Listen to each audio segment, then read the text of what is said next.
So the Desert Eagle is certainly one of the most recognizable handguns in the world. Has a unique profile as well as a very distinctive muzzle. The popularity, or at least the familiarity, of the gun has been secured with its prominence in video games.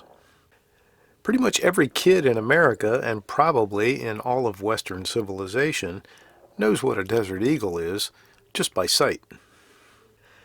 I'm relatively new to the Desert Eagle myself, but I was familiar with the pros and cons generally associated with it. The pros are really pretty easy. I mean, basically the gun is pure badassery incarnate. It shoots the largest diameter projectile in handgunnery and sends it downrange at extreme velocities. The cons are usually associated with malfunctions, such as failures to feed properly. That's probably the most common. The most widely accepted fix for that problem is to maintain a really tight grip and hard stance when you're shooting the gun, because it is very susceptible to limp wristing. So during my range work with it, I probably overcompensated by holding the gun really tight and locking my elbows until me and the gun were both shaking.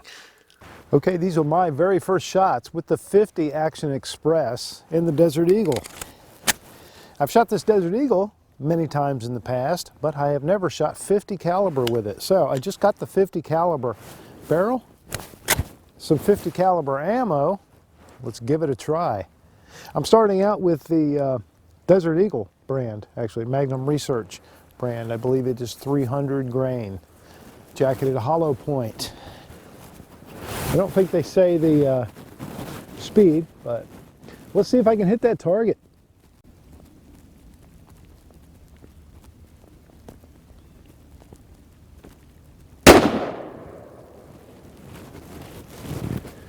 Wow, made my ears ring even with the Ear Pro.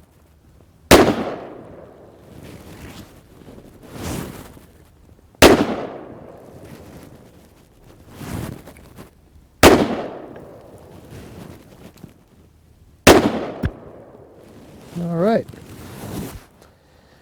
there's the first 5. But I did not have any malfunctions. Next time out, I'll back off until I see a problem. Sort of like adjusting a carburetor, only some of you are going to get that analogy.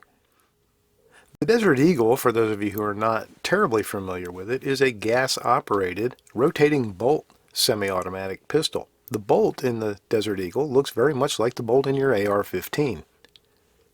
The most current version of the Desert Eagle has a 6-inch barrel. Overall length of the gun is over 10 inches.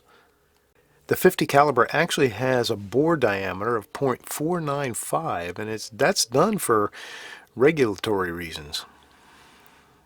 You actually are not allowed to have a projectile that is .5. The gun stands about 6¼ inches high, and it's easily 1¼ inch wide, probably more than that. This particular version of the Desert Eagle is made in all stainless steel. It's available in a variety of construction materials and finish types. It's a single action only gun. There is no double action, even though it is a hammer fired gun. It's got a nice long sight radius. That's definitely one of the things in its favor at 8½ inches. It also has polygonal rifling, which is nice, that it gives it some improved accuracy and some good wear characteristics. In .50 caliber and also in .429 Desert Eagle, it has a 7-round capacity in the magazine. I tended to load it less than that. I think I went about 5 at a time just to make sure I didn't induce any malfunctions by tightening that magazine spring. And the gun weighs 4 pounds and 7 ounces. That is extremely heavy for a handgun. So let's talk about the shooting experience. Is it really the sensory assault that you might expect it to be? Well, mostly yes, and partly no, in my opinion. But that's what you came here for, right? So the first thing you're likely to notice is the report, the noise, the muzzle blast. This thing is loud. .50 Action Express is loud. So loud that even with my extremely good custom in-the-ear Ear Pro that actually many of you have asked about, it still made my ears ring. This is due in part to just the sheer amount of pressure and power of the cartridge, but it's also aided by the muzzle brake that you see here on the muzzle. What that does is it aims a lot of the escaping gases to each side of the gun, and a lot of the noise goes with that. I suspect that someone standing to either side of me while I was shooting would endure even more agony from that. And how about the recoil? The recoil is significant, but it is manageable, and it's not too overpowering or painful in any way.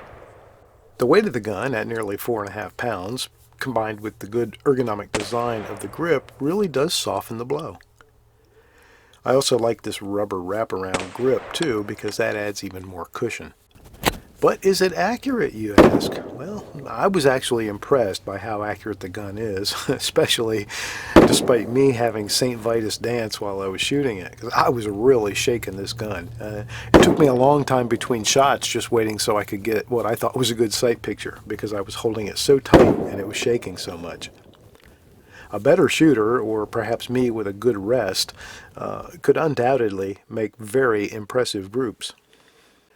The sights could use a little help. These particular sights are black on black, and I don't mind black in the back, but I would like something out front that I could see a little better. Some nice bright paint might be in order there. I don't have private land to shoot on. The ranges that I use are clubs that I belong to, so I can't do just whatever I want for fun and games. I have to follow the rules. So no matter how cool it might be or how great it might look on video, there's just some things I can't bring in and shoot at. But I did set up a few containers of water and one of pink lemonade to disintegrate for the fun of it and for a little bit of visual effect, and that's safe and it makes for an easy cleanup.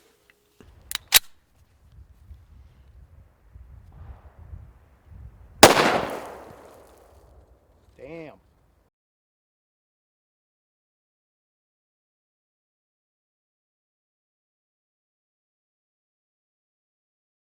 Okay, I pasted up my holes on the target, and now I'm going to try 5 rounds of Hornady. This is some killer stuff. Hornady 300 grain XTP bullet.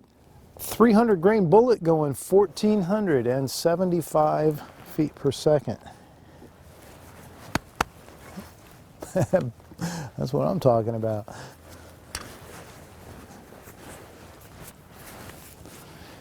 And they are pretty.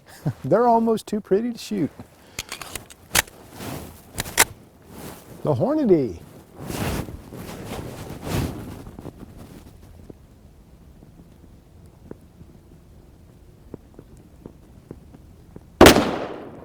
Ow. Could have done without being hit in the forehead.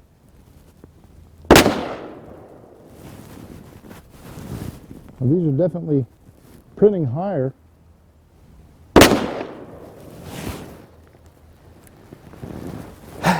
I don't like being beamed in the forehead with these cases.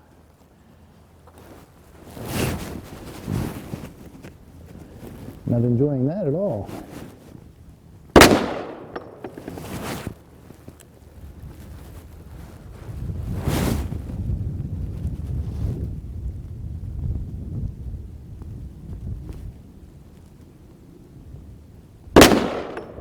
All right, there's those 5.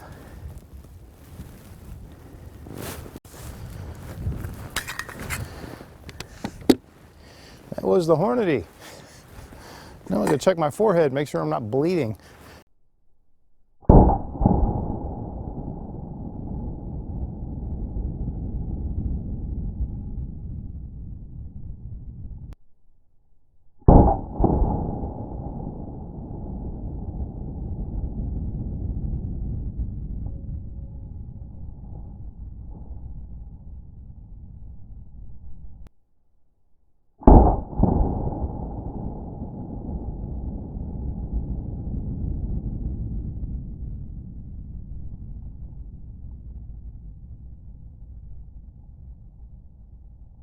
So remember I told you that Hornady was moving right along with a 300 grain bullet at 1,475 feet per second.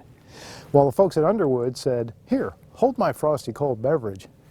This is a 325 grain bullet traveling at that same speed, 1,475 feet per second. And it is just a nasty looking thing. It is nasty. All right, here we go. So far, I want it noted, my lip is still not quivering.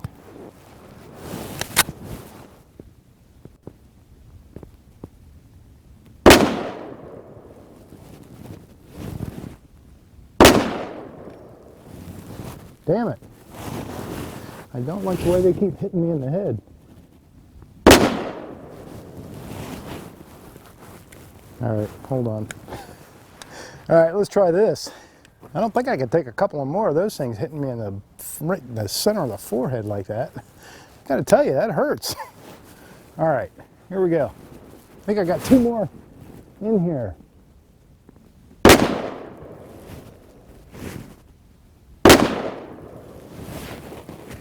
Okay.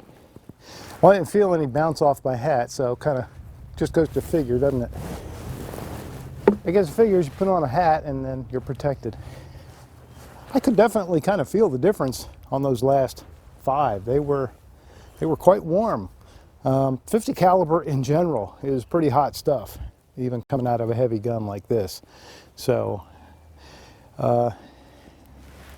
initial thoughts after just, you know, what, 15 rounds, which isn't very much, but man, this ammo is expensive, so I don't have a whole lot of it. But after 15 rounds, 5 rounds of 3 different kinds of ammo, good stuff. No malfunctions, as you saw, so that's nice. That's one of the problems people have with Desert Eagles is, you know, they have problems with the action functioning properly. One of the keys, my understanding is, to that is just a good, firm stance and grip. You know, locked elbows and tight grip and all that. And I was gripping the gun and had my elbows locked so much that I could see it shaking. You know, see the gun shaking a lot more than normal. So that was kind of bugging me. It felt like it took me forever to get off every shot. And for you guys watching, probably definitely seemed like it took forever to get off each shot. It seems like it's shooting a little bit high. I'm about 12 yards away from that target. It's shooting a little bit high, but not too bad. Good stuff, man. Good stuff. Desert Eagle, 50 caliber. All right, so here's the target that I used for all of the rounds that I shot through the Desert Eagle, 50 Action Express. And you can see that in between each different type I pasted up my holes, but you can see where those pasters are, so you can see the overall. But if I flip the target over, we can see all the holes. So this is everything I shot, and that's really not bad. I mean, it's a smaller, much smaller group than the size of my hand.